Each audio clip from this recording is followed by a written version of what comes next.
Pessoal, bem-vindos ao Produto em Pauta, histórias de produto da Jaco. Aqui é o Joca Torres, estou aqui para compartilhar com vocês histórias reais de produto da Jaco, mostrando como resolver os desafios de gestão de produtos e transformação digital através de histórias que vivi ao longo dos meus mais de 30 anos de carreira e os aprendizados que tive ao longo do caminho.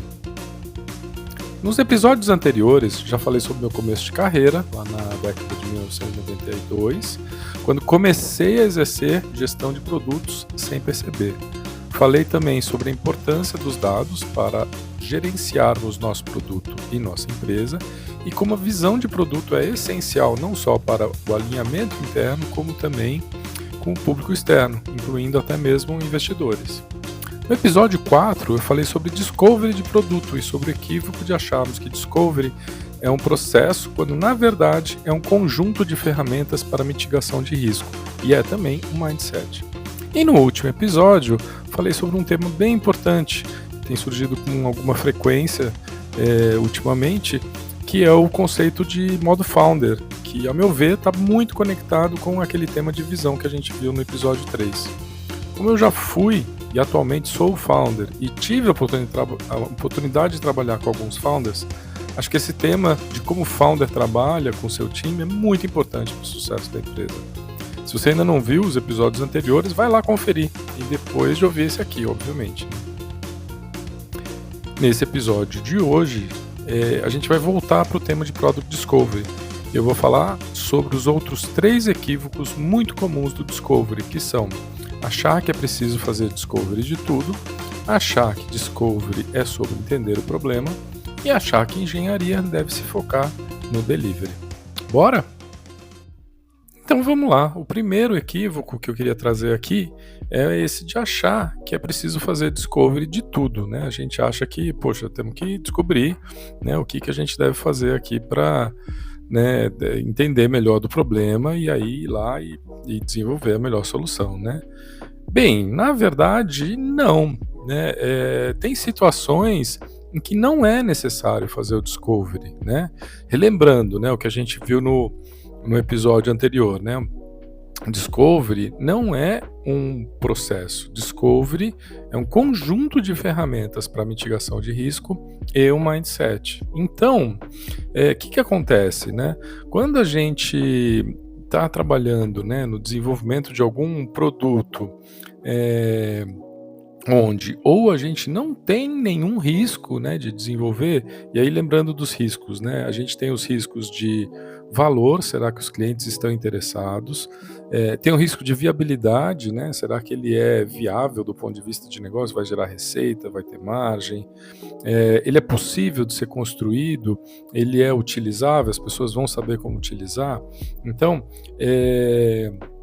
se a gente não tiver nenhum desses riscos, então, a princípio, né, tudo bem, não precisa fazer discovery, porque se não tem risco, a gente vai lá e faz discovery porque é a coisa certa. Ou, né, um outro ponto, se existe algum desses riscos, né, um ou mais de um, e a gente entende que o custo, seja financeiro, seja de tempo, para mitigar o risco é maior do que o custo de fazer propriamente. Se é maior, é melhor a gente ir lá e fazer de fato, né? Então, vou dar aqui alguns exemplos que eu acho que vão ajudar a deixar esse ponto mais claro, né? Se você está construindo algo que é muito conhecido, né, bem conhecido, por exemplo, você vai fazer um carrinho de compras, né? Uma loja ali contém um carrinho de compras.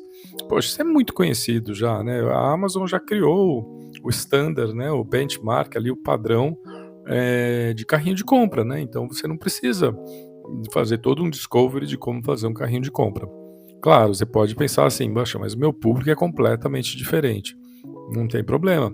Você começa fazendo o básico ali, seguindo o benchmark ali da Amazon e começa a construir em cima disso, até porque se você construir em cima do padrão da Amazon, você já vai estar entregando valor tanto para a tua cliente quanto para a tua empresa, porque você já vai estar entregando alguma experiência de compra e aí você faz discovery em cima disso para entender um pouco melhor quais são as eventuais diferenças e aí otimizar aquilo que você já descobriu, né?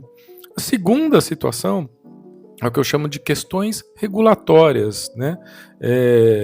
Por exemplo, se você é um banco, tá sobre as regras ali do Bacen, né? Um caso que eu gosto de lembrar quando a gente estava lá na Local Web desenvolvendo o PABX virtual, é totalmente regulado pela Anatel, né? E a Anatel, ela impõe, ela, né, define algumas coisas de como deve funcionar esse tipo de produto. Por exemplo, tinha que ter possibilidade de ligação de emergência, tinha que ter um conjunto de relatórios gerados na primeira semana do mês seguinte sobre a operação do mês anterior e enviado para a Anatel, num formato totalmente pré-definido. Então não tem discovery para fazer isso, já está definido. Imagina, você é um banco, você vai implementar Pix já está totalmente definido, funciona, tem uma série de questões específicas ali de funcionamento. E outro exemplo que eu gosto de dar, eu chamo de funcionalidades urgentes, né? Então, por exemplo, lembra o caso da Etsy ali, que a Etsy caiu, né? Por causa de um deploy de um engenheiro, coisa que a gente viu num episódio anterior. Poxa vida, a Etsy caiu, você não vai fazer discovery, você vai botar de volta o site no ar o mais rápido possível, né? Então, quando tem alguma situação urgente, a gente busca resolver aquela situação o mais rápido possível. Outro exemplo que eu gosto de dar, quando eu estava ali no Gympass, a gente estava construindo o Gympass Wellness e estava pronto para lançar ali fevereiro de 2020, enfim, a gente estava ali fazendo o nosso discovery, entendendo melhor, né, o que a gente ia entregar, até que estourou a pandemia, e quando estourou a pandemia, o que era algo que a gente estava construindo, né, seguindo o processo de discovery, virou o nosso produto principal, porque as clientes do Gympass começaram a ligar para o Gympass e falar: poxa, Gympass, que não faz mais sentido, né, ter o teu serviço aqui, meu funcionário está em casa e meus funcionários aqui estão, meus funcionários estão em casa e as academias estão fechadas. Então é melhor a gente cancelar ou pelo menos suspender o contrato. E a gente falou: não, a gente está lançando aqui o Gympass Wellness, que é exatamente com atividades de workout para a pessoa fazer em casa, tem também meditação, tem nutrição. Então acabou virando a nossa ferramenta de retenção, e por ser a nossa ferramenta de retenção, a gente acabou fazendo, eu brinco que é o discovery a quente, né? A gente ia colocando funcionalidade nova no ar e ia tendo feedback ali na hora, né? Não tinha muito tempo para a gente trabalhar essa questão do discovery, uma situação emergencial que a gente tinha ali. Eu brinco até que foi um dos momentos de maior blitzscaling da minha carreira, porque a gente foi de 4 apps que a gente tinha originalmente no piloto para 90 apps em questão de 2 meses, porque a gente precisava de apps nos diferentes países ali. E a gente foi de 0, né, usuários para 500 mil usuários em coisa de 4 ou 5 meses. Foi realmente algo impressionante, né? Então aí alguns exemplos de situações onde a gente não necessariamente precisa de discovery. Aí vamos para o próximo equívoco, né? O segundo equívoco que a gente vai falar hoje, o terceiro, né, na lista completa, que é achar que discovery é sobre entender o problema. Isso é uma coisa bastante comum que eu vejo, que está muito ligado com aquela separação que a gente faz, né? Discovery fica ali com gestão de produtos e design, que é identificar, avaliar e validar problemas, né, que possam significar oportunidades interessantes ali, ou melhorias, né, que podem ajudar a gente a entregar mais valor para o nosso usuário, ao mesmo tempo está gerando resultados para a empresa, e o delivery, que é desenvolver essa solução que a gente encontrou ali da forma mais rápida possível, né, e aí analisar as métricas e estar constantemente aprimorando o produto, né. Então, separação clara entre discovery e delivery, ela é muito comum, né, quando se fala de gestão de produtos, mas na verdade, quando a gente está falando disso, a gente está falando de um negócio que se chama, eu tenho chamado cada vez mais de problem discovery, que é descobrir o problema, né, que é, poxa, qual é o problema que a gente está querendo resolver?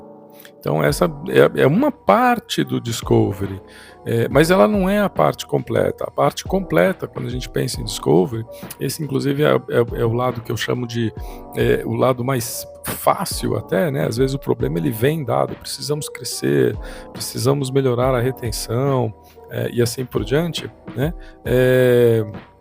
O lado que realmente tem grande valor é um lado que eu chamo de discovery de solução, solution discovery, que é o quê? Dado um problema, a gente acaba entendendo um pouco mais sobre um determinado problema, quais são as hipóteses de solução que a gente tem para resolver aquele problema. Quando a gente encontra isso, né, quando a gente trabalha nesse modo, a gente tem grandes chances, inclusive, né, de criar uma inovação, né? Na verdade, né, isso é uma coisa bem interessante. Quando a gente fala do discovery de solução, para mim, ele é a principal razão de falha da maioria dos produtos. Muitos produtos fazem discovery do problema, né? Aí descobrem ali o problema e falam, beleza, agora a gente vai resolver assim. E aí vai correndo para o delivery, né? Ou seja, a primeira solução que vem na cabeça, que muitas vezes não é a melhor solução, é aquilo que a gente vai ali para o delivery para implementar. Então, fazer isso, ou seja, não se dar esse tempo de testar hipóteses de solução, é o que pode geralmente, né, causar uma falha, fazer com que o produto não dê certo. E outra coisa muito, muito importante que eu gostaria de destacar é que quando a gente pensa em inovação, né, essa coisa quase mágica, né, da inovação, de criar uma inovação, essa mágica da inovação, ela não acontece nem no discovery do problema, nem no delivery. Ela não acontece em nenhum desses dois momentos. A mágica da inovação, ela acontece no discovery de solução. Esse é o momento em que a gente de fato consegue inovar, quando a gente está testando hipóteses de solução e aí tem ideias, né, que eventualmente acabam gerando uma inovação, né? Então, eu vou dar aqui 2 exemplos. O primeiro exemplo é um exemplo super interessante ali na Lopes, quando a gente estava ali na Lopes. Assim, um problema, na verdade, que a gente sempre teve era gerar mais vendas. A Lopes é uma empresa de vendas, né? Compra e venda de imóveis, então tudo ali gerava em torno de vendas. Então a gente estava ali para gerar mais vendas, consequentemente, gerar mais leads, que são informações de pessoas interessadas em imóveis. E para fazer essa geração de leads, a gente fazia a nossa gestão do relacionamento com o cliente, né, nosso CRM, via SMS e e-mail marketing. A gente tinha ali uma quantidade grande ali de e-mails, de contatos ali, né, de telefones e e-mails de potenciais clientes, e sempre quando a gente tinha alguma novidade, algum imóvel interessante, ali a gente mandava para SMS e e-mail marketing. Só que a taxa de conversão, ela era muito, muito baixa. E aí, a gente fazendo benchmark com plataformas de e-commerce, a gente percebeu que todas elas, a maioria delas, tinham apps, aplicativos mobile, né? E por que eles tinham apps? Porque push notification, mandar push notification tem uma alta taxa de conversão. Tendo isso claro, né, a maioria delas não só tem app, como fazem promoções para as pessoas baixarem o app e tal, descontos exclusivos pelo app, né? Então, isso chamou a nossa atenção e a gente pensou, poxa, a gente não é necessariamente um e-commerce, mas tem essa coisa de navegar ali pelos imóveis, selecionar um imóvel, né? Que tem, né, quando vai lá para, não, quero saber mais sobre o imóvel, né, que é gerar o lead ali, que é algo que é muito... tem um fluxo razoavelmente similar ali com o e-commerce. Então a gente teve a ideia, poxa, vamos então a gente criar um app, né, pro usuário final. Só que o problema é que a gente não tinha app na época, a gente tinha que desenvolver um app para poder testar essa questão de mandar o push notification. Aí a primeira ideia que a gente teve foi, vamos fazer um app completo, né, com escopo completo, nativo com escopo completo, só que isso vai demorar alguns meses. Então vamos fazer o seguinte, vamos fazer um app nativo, mas com escopo reduzido, que vai ter só algumas semanas, mas mesmo assim, algumas semanas de desenvolvimento. E aí a gente teve a ideia, nosso site ele era WebView, né? Enfim, ele era adaptativo ali, responsivo, então a gente teve a ideia de fazer o WebView, né? Aí surgiu a ideia de fazer botar o site dentro de uma casquinha, né, e subir ele nas lojas para ver as pessoas baixando e a gente poder disparar os push notifications ali. E a gente fez isso, a gente acabou fazendo isso, coisa de alguns dias, a gente já estava com o app pronto, né? E aí a gente começou a testar a questão do push notification, que de fato tinha uma taxa de conversão muito, muito grande.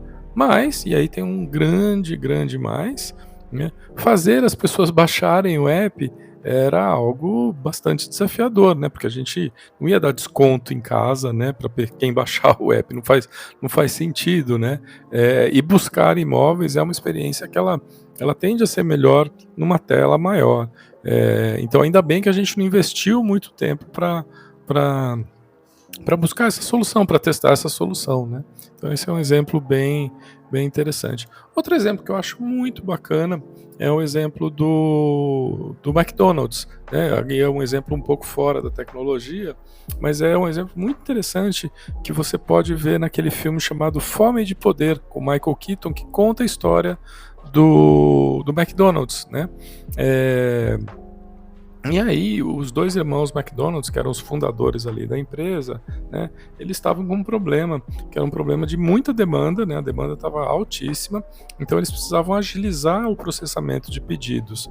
E aí, qual o problema que eles queriam resolver? Eles queriam testar o melhor layout de cozinha. E nessa cena específica, os irmãos McDonald's contam para o Michael Keaton, que é um potencial investidor ali neles, como é que eles criaram o layout de cozinha perfeito. E como é que eles fizeram? Eles pediram para um arquiteto, enfim, um engenheiro, desenhar um layout de cozinha que pudesse ser um layout muito bom, só que ao invés de irem de cara construir esse layout de cozinha e começar a trabalhar nele, eles resolveram ir para uma quadra de tênis. Olha que coisa bacana, foram para uma quadra de tênis, passaram 6 horas com a equipe toda lá, desenharam um layout de cozinha tamanho real na quadra de tênis e começaram a fazer de conta que estavam ali fazendo hambúrguer, fazendo, né, os milkshakes ali e tal.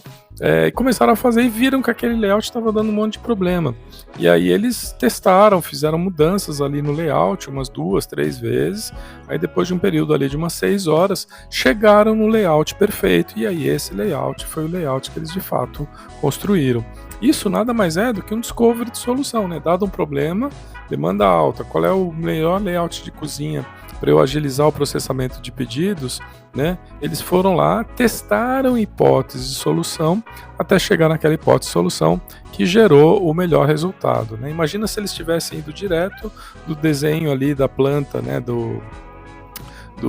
Enfim, da planta de cozinha que eles receberam ali e do direto construir. Eles iam acabar com uma cozinha não funcional. Eles tiveram a brilhante ideia de fazer um discovery de solução e aí encontrar a melhor cozinha. E, inclusive, né, essa cena, na verdade, ela mostra a inovação do fast food. Foi aí que o fast food foi criado, né?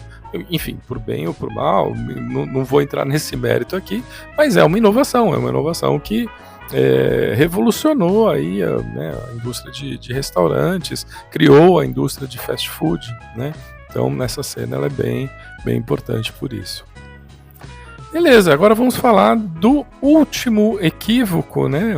A gente já falou hoje, a gente falou que né, a gente acha que precisa fazer discovery de tudo, a gente já falou, né, que achar que discovery é só sobre entender o problema. No episódio anterior a gente falou sobre achar que discovery é um processo. Vamos fechar agora com o equívoco de achar que engenharia ela deve se focar no delivery, né? E isso acontece, de novo, porque a gente separa, não, discovery é mais gestão de produtos e design, né? Pode ter um pouquinho de engenharia, mas é mais produtos e design, e delivery é mais engenharia, né? Então, cada um fica ali no seu quadrado, né? Devidamente organizado, e aí a gente tem meio que uma separação, né? Quando, na verdade, a mágica, né, da inovação que a gente acabou de falar, ela acontece quando no Solution Discovery. E o Solution Discovery, ela é feito não só com produtos e design, mas com engenharia também. E sem engenharia, não dá para a gente fazer Solution Discovery. O que dá para fazer? Quais são as tecnologias novas? O que tem disponível no mercado para a gente criar uma solução nova, uma solução que vai, né, entregar valor ali para nossa cliente, ao mesmo tempo que entrega resultado para a empresa. Engenharia é fundamental para isso, né? Então esse core team, né, esse time que é o núcleo do desenvolvimento de produto, que é de gestão de produtos, design e engenharia, eles trabalham juntos nessa parte do Solution Discovery, da descoberta da solução. O exemplo que eu gosto de dar aqui é um exemplo que eu já usei outras vezes, mas ele é bem interessante, que é o aplicativo para corretores da Lopes. Quando eu cheguei lá, o pessoal estava trabalhando num MVP, né, do aplicativo para corretora ali, e eu boto esse MVP em aspas, porque ele já estava em desenvolvimento já fazia uns 7 meses. E aí eu perguntando um pouco mais sobre, né, esse aplicativo, por que a gente estava querendo fazer, eles falaram assim, a gente precisa fazer esse app porque quanto mais rápido um lead, né, que é uma informação de uma pessoa interessada no imóvel, cair na mão de uma corretora e essa corretora responder, maiores são as chances de isso virar uma venda, né? E eu fui atrás, inclusive encontrei informação que depois ela é bastante intuitiva, né? Que se você retornar uma ligação após 5 minutos no máximo, você é 21 vezes mais efetivo do que se você retornar depois de 30 minutos, né? Então, quanto mais rápido acontecer, né, essa conexão, melhor é para todo mundo. Então, eles pensaram, poxa, vamos fazer então um app com push notification. Bom, beleza, vamos fazer. Só que eles aí entraram em um processo de discovery aí que levou 5 meses de discovery, 5 meses, né? Por quê? Foram tentar entender melhor a jornada da corretora, e aí descobriram que a corretora, quando ela recebe o lead, a primeira coisa que ela faz é buscar na base de dados se aquela cliente está cadastrada na base de dados da Lopes. Se não tiver, vai lá e cadastra. Então busca e cadastro acabou entrando no escopo. Aí depois disso, entendendo um pouco melhor ali a jornada da corretora, descobriram que a corretora ela também busca outros imóveis para poder mandar esses outros imóveis para sua cliente ali, para sua potencial cliente, né? Então, busca de imóveis acabou entrando ao ponto, né, deles terem implementado uma funcionalidade que é dado um mapa ali, desenhe no mapa a área onde você quer buscar imóveis, né? Então essa funcionalidade, que para mim é uma funcionalidade super avançada, acabou entrando no tal do MVP, e não é à toa que aquele MVP estava demorando 1 ano. E aí a gente conversando ali, falando, poxa, mas o principal problema que a gente precisava resolver é levar o lead na mão da corretora o mais rápido possível. Então MVP mesmo seria um app só com push notification. E todo mundo falou, putz, é mesmo, tem toda a razão e tal.